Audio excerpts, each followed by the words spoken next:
आशाताई आज आपल्यात राहिल्या नाहीत.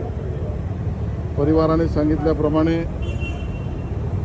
आज सर्व मेडिकल सगळ्या गोष्टी पूर्ण होऊन परिवार आणि पारिवारिक विधी या पद्धतीची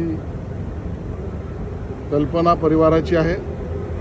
उद्याला सकाळी 11 वाजल्यापासून त्या लोअर परेलला ज्या ठिकाणी त्यांचं निवासस्थान आहे ते 11 ते 3 वाजेपर्यंत त्यांच्या अंतिम दर्शनासाठी आपण सगळे भेटणार आहोत. 4 वाजता शिवाजी पार्कच्या स्मशानभूमीमध्ये त्यांचं अंत्यसंस्कार होतील.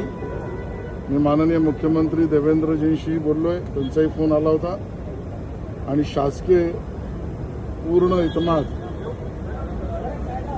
हा अंत्यसंस्कार होईल. आशाताईंचं नसणं हे आपल्याला आयुष्यभर दुःख देणार आहे.